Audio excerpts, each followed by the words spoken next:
Hello anh em, chào mừng các bạn đến với series Quyển 8 ngày hôm nay. Và xin để mình được giới thiệu thì mình là Đức Anh, mình là founder của Free Barber House và là co-founder của Quyển. Mình là Tùng, là co-founder của Palm Barber Shop và là co-founder của Quyển.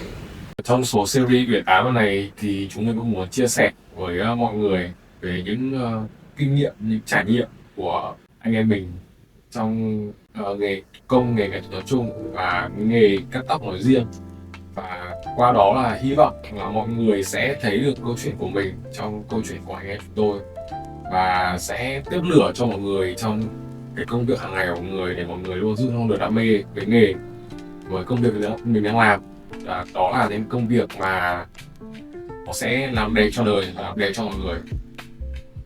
Và nếu mà các bạn thích thì hãy để lại cho bọn mình một like, một subscribe để bọn mình có thêm động lực để ra những cái phần tiếp theo. Cảm ơn mọi người rất nhiều. Ok, và cái chủ đề mà hôm nay anh em mình nói đến sẽ là gì anh? Cái chủ đề hôm nay anh em mình trước tiên là trước khi mà anh em bắt đầu một cái nghề gì, đúng không? Anh em phải có một cái động lực hoặc là một cái lý do ở đấy để bắt đầu cái nghề. Thì hôm nay chúng tôi sẽ chia sẻ về câu chuyện mà khi chúng tôi bắt đầu cái nghề cắt tóc này. Tôi nghĩ là mỗi câu chuyện mỗi người sẽ là một câu chuyện khác nhau, và nó đều mọi người sẽ đều thấy cái câu chuyện của mình trong đấy, và tôi mong một câu chuyện của tôi sẽ truyền cảm hứng cho các bạn.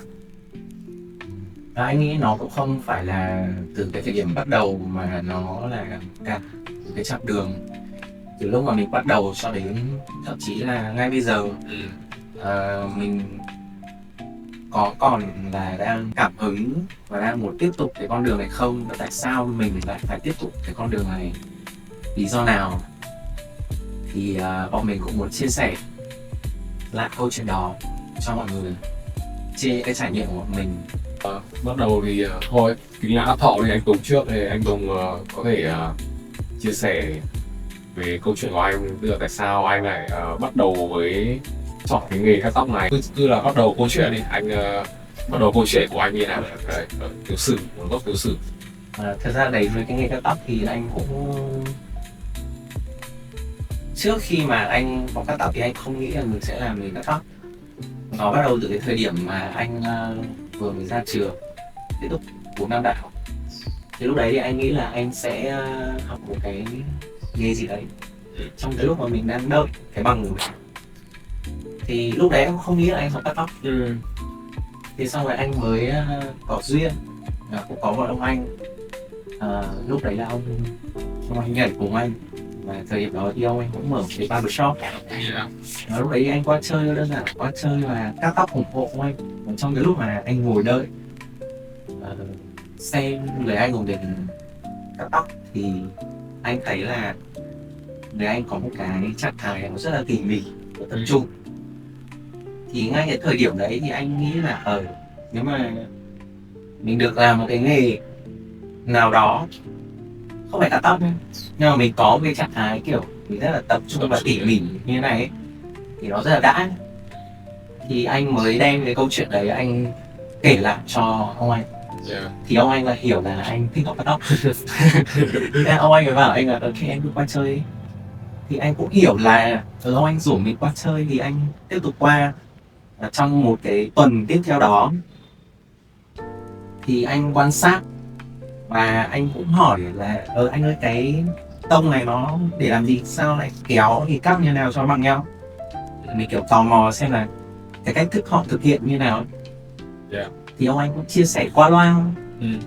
Nó không kiểu như là bài bản, ví dụ như bây giờ mọi người học thì sẽ được kiểu cậu kéo là phải tay phải thẳng như thế này và bật từng phát một, hay là kê lược ra sao, cữ lắp như thế nào. Thì cái đấy thì ông anh không chỉ, ông anh chỉ làm cho mình thôi. Thì sau một tuần tự nhiên ngày đến đẹp rời, vừa mở cửa hàng phát ông anh tự nhiên đưa cái công đơn là ê, cắt tóc cho khách đi. Em cắt tóc được, em đang biết gì đâu, cắt thế mà làm được. Thì xong rồi kiểu khách cũng kiểu tạo điều kiện ấy. Thế là mình cũng thế là thế nào mà hôm nay cắt 3 khách, 3 khách đều ok. Xong kia. Và thế là từ đấy anh hành nghề. Nhưng mà trong cái khoảng thời gian mà kiểu lúc đấy thì anh cũng nghĩ là mình chỉ cắt cho vui thôi. Ừ. Thì trong cái khoảng thời gian sau đấy thì anh vẫn đi trải nghiệm những cái công việc khác, và đến cuối cùng thì anh vẫn chọn cắt tóc. Ừ. Thế là cái khởi đầu của anh. Thế trong cái lúc mà anh chọn công việc khác đấy, anh bắt đầu song song cả cắt tóc song song đấy đúng không? Hay là anh một giai đoạn là chỉ làm công việc khác thôi và giai đoạn kia là chỉ cắt tóc không rồi? Ờ, anh làm song song, tức là cắt tóc thì anh vẫn là cắt cho anh em bạn bè thôi. Tức là lúc đấy phải có người ủng hộ rồi đúng không? Cũng có người coi như là được phát vía là 3 khách. Hôm đầu tiên là được phát vía 3 khách, rồi sau đấy là cứ đều khách vía luôn đấy.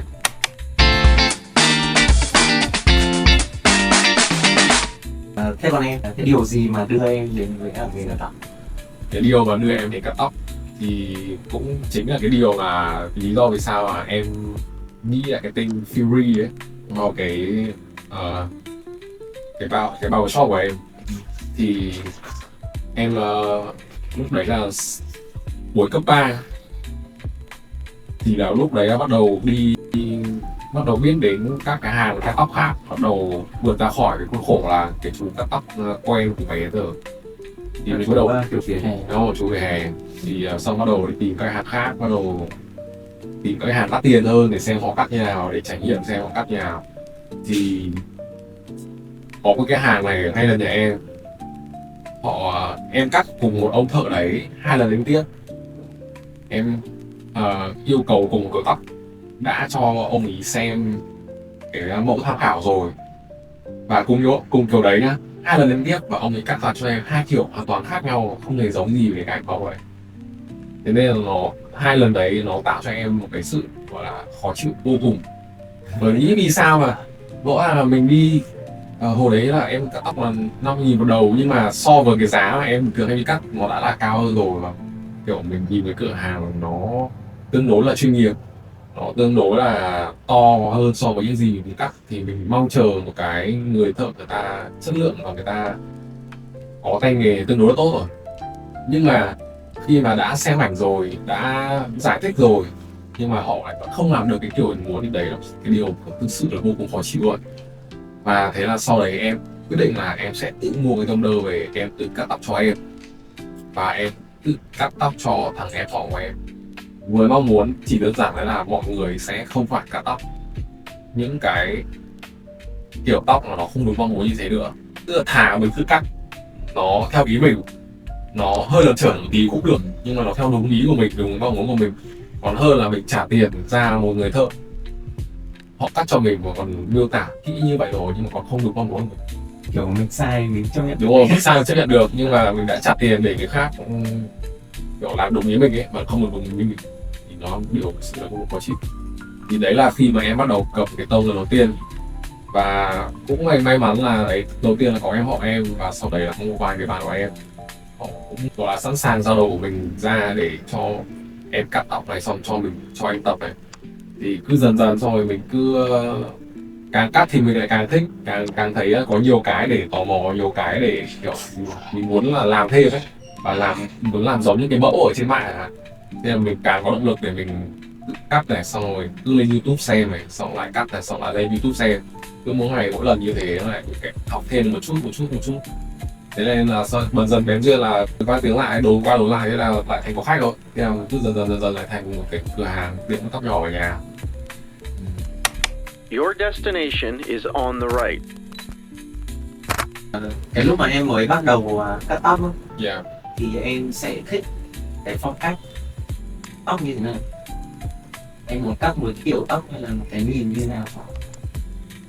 Thời đấy thì em cũng chưa định hình rõ lắm về phong cách, đến một cái phong cách gì cụ thể cho mọi người đâu, nhưng mà lúc đấy tức là thực ra là em rất hay xem những cái phim Âu Mỹ, em để ý rất nhiều cái kiểu tóc của những diễn viên trong phim, và bạn em thì nó có yêu cầu những kiểu tóc của được cắt ấy, kiểu cạo xuống góc hai bên rồi cũng được phía sau, thì những cái kiểu này nó tương đối là classic. Xong rồi và cái nữa là cái này thì shout out to Scorum, Bernard Stanley, bởi vì thường một cái hồi đấy lên YouTube xem thì mọi người rất hay bắt gặp những clip dạy cắt tóc của Sporen, của Burgess. Thì lúc đấy là em bắt đầu thấy những cái kiểu tóc mà đấy nó có tính classic trong đấy, nó rất là đẹp, kiểu nó thể hiện được cái sự nam tính của người con trai, người đàn ông mà có thể làm cho kiểu thành từ người con trai trở thành người đàn ông được luôn ngay khi mà họ bước ra khỏi đỉnh. Thì khởi đầu của em là em đấy bắt đầu với những kiểu tóc classic, thì lúc đấy mà mình được tiếp cận với nó thì thường và khi xem cái clip đấy thì mình luôn muốn là cắt được những kiểu tóc như vậy, thì mình luôn tìm cách và tìm người có tóc hoặc là có mong muốn là cắt những kiểu tóc như vậy để mình thực hành trên họ. Còn anh Tùng thì chắc là thời đầu anh cũng thích classic luôn đúng không? Vì kiểu khá gắn liền thì với anh cũng ngay từ thời đầu luôn là những kiểu tóc chuyên về classic. Thì đâu là nguồn cảm hứng của anh với cái phong cách classic? Nếu mà để nói lúc bắt đầu, ví dụ như sau 7 ngày đầu tiên mà anh có kể thì nó không phải classic, nó anh cảm giác như cái thẩm mỹ của anh lúc đấy nó rất là vừa phải, nên là anh sẽ không lại quá gọn thứ. Thế nên là kiểu mặc dù là mình chưa cắt tóc bao giờ ấy, nhưng mà mình kiểu để cho nó có một cái nét nó gọi là chân phương ấy. Kiểu vì nó vừa phải thì vô tình là cái điều đấy mọi người sẽ tiếp cận. Đấy. Thì trong khoảng độ 2 năm đầu tiên, cái khoảng thời gian mà anh vẫn đi làm những cái nghề khác, thì cái gu của anh nó là làm sao cho nó mọi người nhìn nó hài hòa. Cái đấy nói ra thì nó cũng khó, nhưng mà khi mà anh làm cái đấy thì anh sẽ luôn kiểu cân đối để sao cho nó vừa vặn nhất. Đấy. Mà trước tiên là đúng là kiểu họ cũng phải hài lòng đã đúng không? Họ cũng phải thành kiểu với nó hợp với họ đã đúng không? Chứ mình cũng lúc đấy là mình cũng chưa gọi là gò ép gì, gò ép mình sai để lên họ, chỉ là hợp với họ đã, họ thích đã đúng không? Thì sau đấy thì anh lại tiếp cận đến việc fake đầu tiên. Sau khoảng thời gian đấy em bắt đầu chú trọng đến fake thì mà 6 đến 7 năm trước khi mà ba bờ nó mới về Việt Nam thì cái việc fake nó được đặt lên trên. Em thấy Và anh mất khoảng 2 năm trong cái việc fake đấy thì anh có cơ duyên với cả Hùng Sô. Shout out to Hùng Sô Là một người bạn, một người thầy rất là, anh không biết dùng từ gì nhưng mà Hùng có một cái máu nhiệt huyết rất lớn với cả cái phong cách classic rồi. Và anh cũng có cơ hội được học hỏi và anh cũng yêu thích, cũng đang lòng yêu thích cùng các bài cùng tôi nghiền. Và Hùng Sô và Russo đấy là hai cái người mà hai bên đã truyền cái cảm hứng classic lắm. Và cho đến bây giờ thì anh vẫn đang làm và theo đuổi cái nhìn về classic. Bởi vì thực ra nhiều khi đúng là một cái có câu là đó classic never die đúng không? Classic không bao chết, tức là nó sẽ luôn là sự xoay vòng, kiểu theo thời gian nó sẽ tồn tại, có thể là nó sẽ ngủ đi thời gian xong nó sẽ lại quay lại, và mỗi lần quay lại nó lại nằm dưới một cái hình dạng để hình dạng phong cách khác, nhưng mà nó vẫn luôn có sự classic ở đấy, kiểu nó trường tồn theo thời gian đấy, tức là kiểu dù ở bạn ở thời đại nào thì những cái chất classic đấy nó sẽ kiểu nó luôn đẹp và nó luôn tôn lên được cái nét đàn ông của người đàn ông. Nghe không? Nếu mà nói về cái chủ đề mà classic ấy, thì theo Đức Anh thì em định nghĩa thế nào là classic? Classic nhá, thế mà với em trước tiên classic phải ngay bản thân trong một từ classic ấy, tức là nó là cổ điển thôi, tức là nó là những cái nét nó thuộc về cái thời đại cũ, trước tiên nó thuộc về cái thời đại cũ, tức là nó không ở thời quá khứ, và nó được đặc trưng bởi một số cái về yếu tố, cái kiểu đấy về kiểu tóc này, phong cách ăn mặc này, Và em nghĩ với em về cái thời đại của hoàng kim classic thì hoàng kim của classic đấy, các cao tốc cổ điển đấy thì chính là cái thời mà những cái năm ví dụ như từ 1920 đâu đó 1920 đến 1970 ở châu Âu và châu Mỹ, thì anh nghĩ đấy là thời kỳ hoàng kim của classic, khi mà mọi người kiểu mặc suit ra đường, mặc suit như kiểu một cái trang phục hàng ngày luôn, nó không phải là cái gì đấy khi mà chỉ có người mặc khi có những cái sự kiện quan trọng mà người ta mặc suit, mặc một play vest hàng ngày đi làm trong một công việc hàng ngày của họ. Và lúc nào trên đầu họ cũng là cái đầu trải tương đối là bóng mượt, lúc nào cũng chỉ chu gọn gàng, không có gì thừa thãi cả. Họ giữ cái tác phong đấy mọi nơi mọi lúc, duy trì trong mọi cuộc sống hàng ngày, tức là nó là một cái lối sống luôn, là một cái tác phong luôn, chứ không chỉ là chỉ xuất hiện trong một hai dịp. Thì với em đấy là cái phong cách của classic, tức là cổ điển. Và còn với anh thì với anh classic là gì?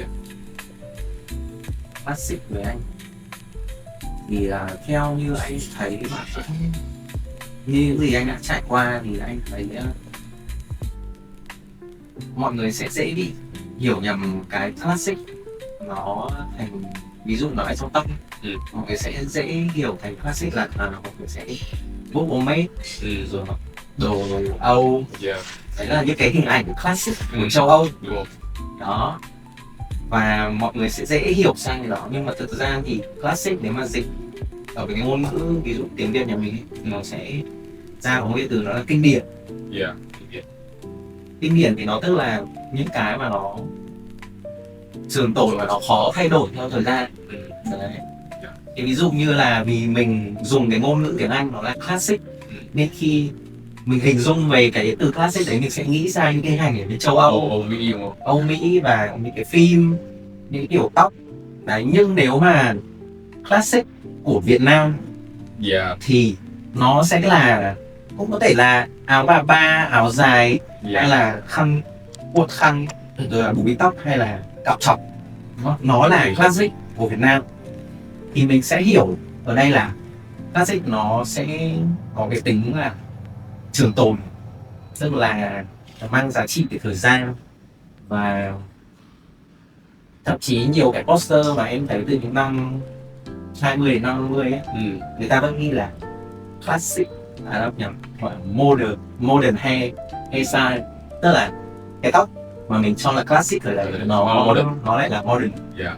Đó, thì nếu mang qua thời gian, những cái giá trị về hình ảnh mà nó khó thay đổi ấy, thì là classic, thì nó sẽ được quy về classic. Ví dụ như những cái kiểu tóc bây giờ Ivy League chẳng hạn, sau khoảng độ 20-30 năm nữa mà nó là một cái gì đấy nó được mọi người sử dụng lại và liên tục, và nó kiểu ai đi theo gì đấy, đúng rồi, một cái hiện tại đúng rồi, nhưng mà nó vẫn là cái kiểu đấy, vẫn là cái style đấy, nhưng mà nó quay lại thì nó có thể gọi là classic.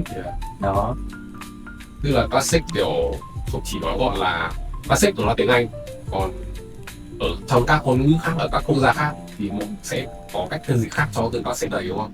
là có cái kinh điển riêng của cái điều này. Và mỗi quốc gia, mỗi văn hóa lại có một cái kiểu kinh điển riêng, một cái kiểu cổ điển riêng của họ, và không cái nào mặc nào cả.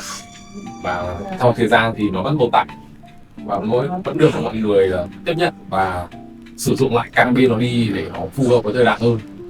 Nó vẫn mang dấu thời gian trước đấy của họ, văn hóa của họ, thì gọi là classic.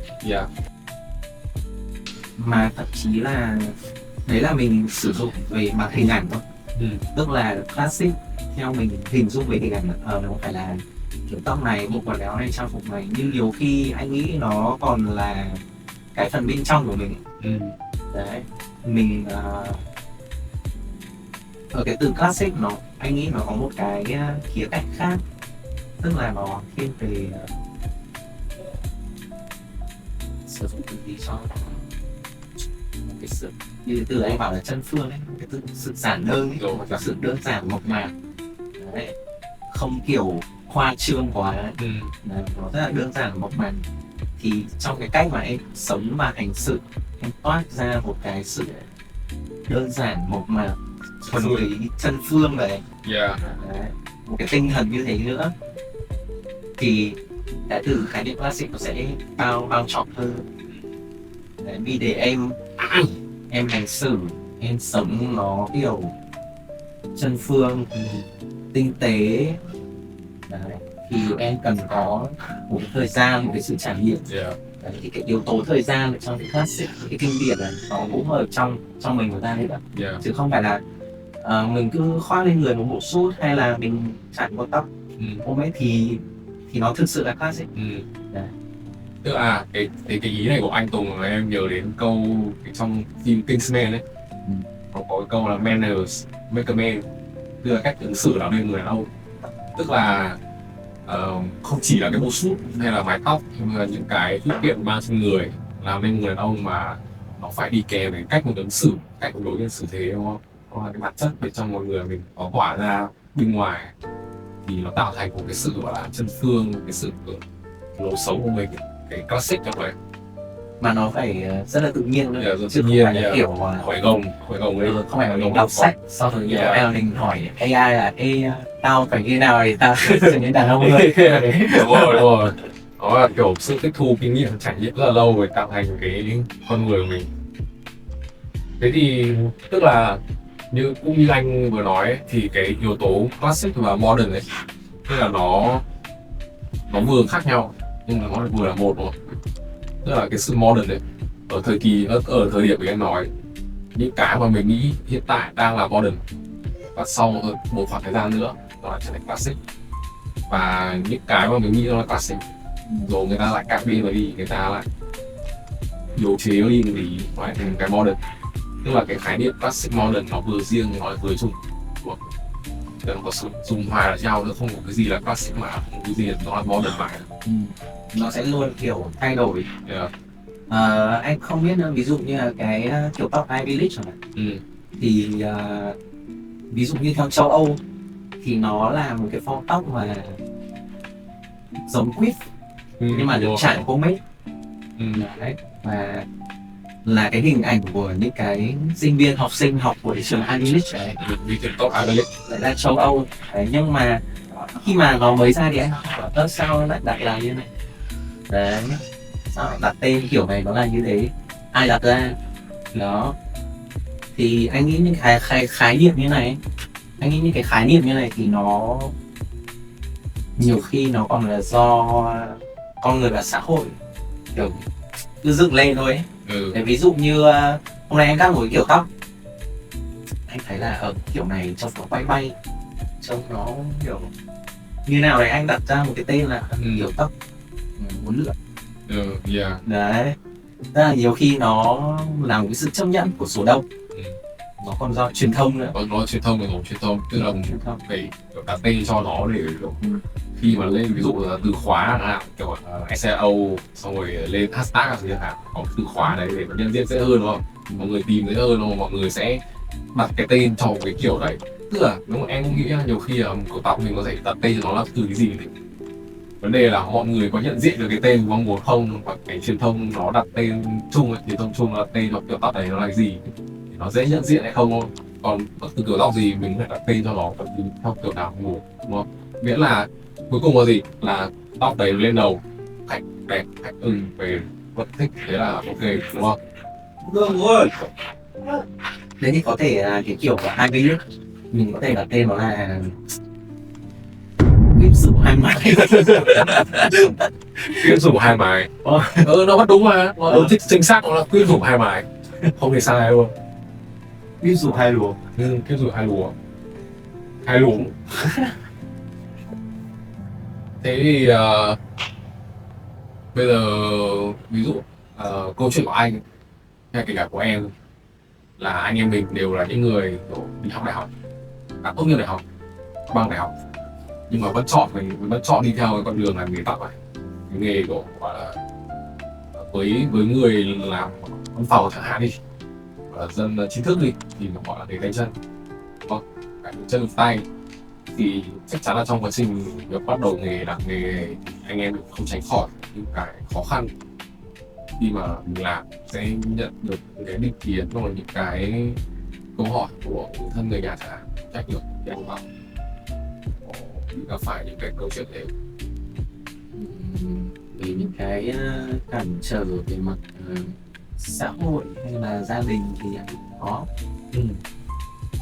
Đấy thì cũng như em nói là anh em mình đều có học đại học và tốt nghiệp, thì bố mẹ thì sẽ luôn suy nghĩ đau đầu về cái việc đấy. Vì bản thân bố mẹ là người mà đã chi một cái khoản tiền rất là lớn để mà anh em mình đi học và về một cái ngành nghề nó không phải là cái mà anh em mình đang chọn như thế, thì họ sẽ rất kiểu mày có chắc không ấy, kiểu ít nhất là nó phải như thế, kiểu họ sẽ luôn luôn kiểu hỏi lại mình, hay là họ sẽ cần một cái sự chắc chắn, hay là thậm chí là họ thử thách. Đấy thì cái đấy anh nghĩ nó cũng là một cái đương nhiên thôi. Nhưng nếu mà mình biết là ở đây là cái điều mình thực sự muốn làm thì nó sẽ ok hơn. Thực tế là bây giờ là không chỉ là giúp anh em làm ngành gọi là ngành tóc nhá, công mỹ nghệ, nhưng mà bây giờ kiểu nhìn chung xu hướng các bạn trẻ làm trái ngành rất là nhiều. Tức là họ học một cái và họ làm một cái, thì những cái họ làm họ học thì nó không liên quan gì đến nhau cả về mặt chuyên môn, nhưng mà đấy, cái quan trọng là về sau cái kiến thức mình đi học trường đại học nó không hề bổ ích. Với em nó không hề bổ ích một ý nào luôn. Nó vẫn là một cái môi trường nó rèn luyện và nó đào tạo mình. Tức là có thể chuyên môn thì có thể học được, nhưng mà những cái nó đào tạo về con người ấy, về tư duy ấy, bên trong về cái cách mình sống, cách mình xử lý vấn đề, cách mình nhìn nhận vấn đề ấy, thế giới quan của mình ấy, là cái đấy là em thấy cái trường đào tạo nó vẫn là một công việc của họ, và họ xây dựng cái đấy lên cho mình. Còn cái việc mà mình chọn chuyên môn gì và làm đi sau này ấy, thì thực ra bây giờ có rất nhiều kiểu công việc, rất nhiều kiểu cơ hội khác nhau, và có thể chọn công việc miễn là mình biết là mình đang làm cái gì và mình có cái sự đam mê với cái mình làm. Còn mình nghĩ là không có công việc nào nó là không sẽ công việc. Thì đương nhiên là công việc của mình có thế thôi, chứ mọi người vẫn bảo là thả ra tóc kiếm nhiều tiền này, đúng không? Không phải là không lấy luôn, mà nhu cầu cắt tóc rất là nhiều.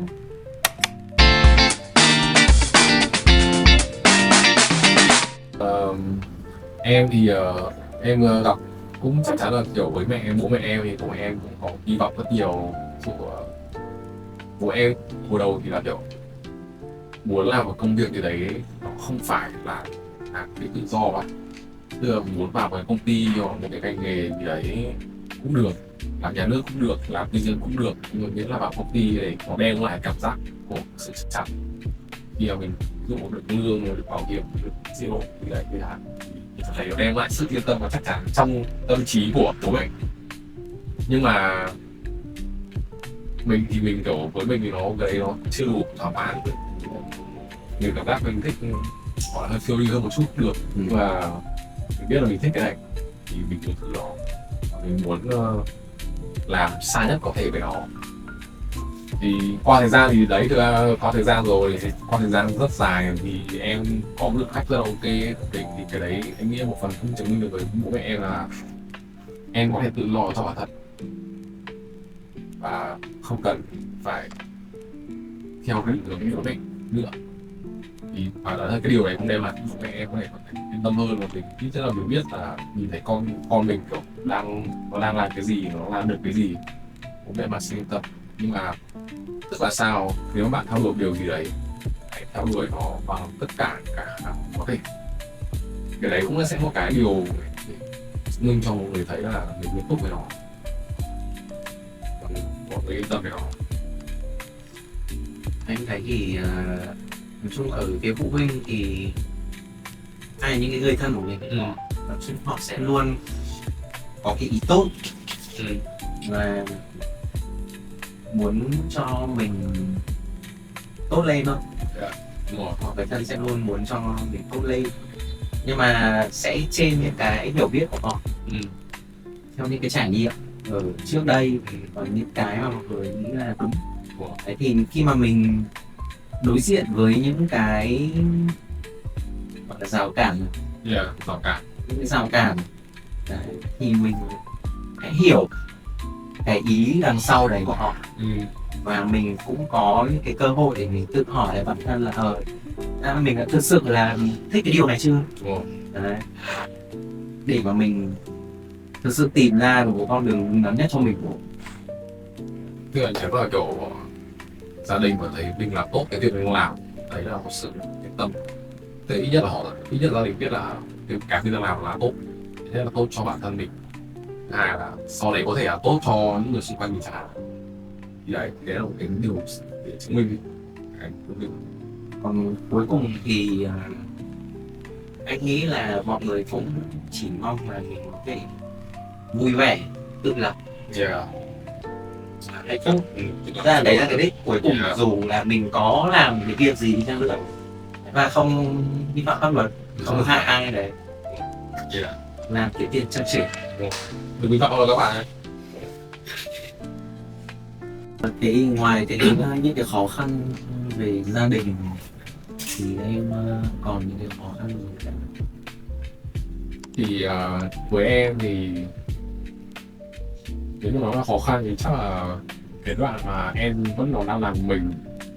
Tức là với em đấy là vừa một cái sở thích của em, tức là em thích làm mình để em được chăm sóc khách hàng kỹ hơn.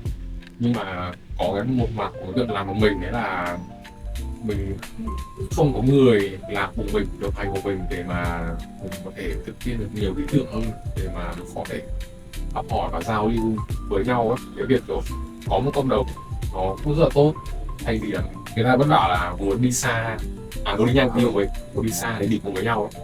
Thì đi một bước đi của mình cũng có thể đi nhanh được, đúng không? Có thể đi nhanh được, nhưng mà mình sẽ thiếu cái sự cạnh tranh bản thân trong nội bộ của quán của nhà. Mình sẽ thiếu cái sự cạnh tranh, mình sẽ thiếu cái góc nhìn thứ hai, thứ ba của người khác để mình có thể học hỏi thêm nhiều kinh nghiệm khác, nhiều cách nào khác, và để mình thực hiện được ví dụ nhiều cái dữ liệu khác nhau khác.